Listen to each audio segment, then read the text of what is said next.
Errol Barnett is outside police headquarters in Baltimore. So, Errol, this case remains an active criminal investigation. What's the focus of that investigation at this point?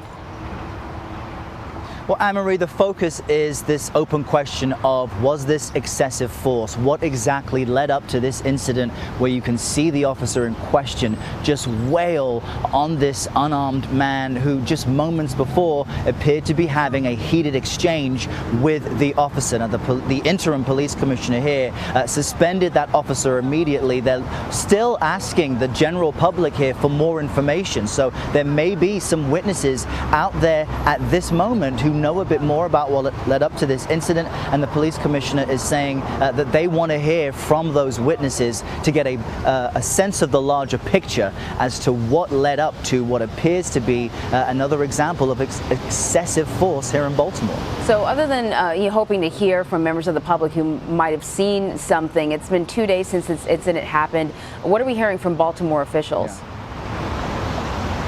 Well, look, when the video emerged over the weekend, the interim police commissioner, as I reported earlier, said he was deeply disturbed by this video. This city has a problem. It is currently under a federal consent decree, which essentially means it's been given a roadmap for reforms in the wake of previous incidents of alleged excessive force. If we think back to 2015, when Freddie Gray died while still in police custody, the consequential trials really gripped this city, and they put a highlight and a magnifying glass on what have always appeared to be issues of excessive force, racial profiling, and even in some instances the planting of evidence on suspects. And so the city knows that it has a problem. It wants to follow this roadmap for reforms, and the mayor, or I should say the lawyer for McGrier, said that he was reached out to by the interim police commissioner,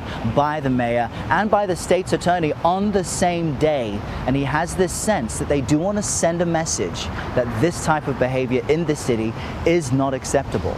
You know, Errol, in the video, it certainly seems like the officer is not holding back at all. Did McGrier suffer any injuries? His lawyer says absolutely. He is suffering in a lot of pain at the moment at the hospital and has a fractured jaw, multiple fractured ribs. And when his attorney was at his bedside, he said that he was also having difficulty, McGrier, feeling one of his legs, although by the end of that visit, apparently he was regaining some feeling. But it speaks to the impact that the officer in question had as he wails on him against the wall, across the steps. And you see in the end of the video McGrier really sitting in a pool of his own blood. His family absolutely outraged to see that, but the police department here knows it has an issue, and the investigation into the context, the history, the relationship of these two continues. Yeah, definitely. So as I understand it, there might have been like an earlier encounter, and there may be footage of that earlier encounter. What can you tell us about that? Well, that's what's key here. These two individuals apparently do know each other and had a somewhat of a relationship. The officer has claimed that McGrier assaulted him back in June, and the hearing for that case will be later this month on August 22nd.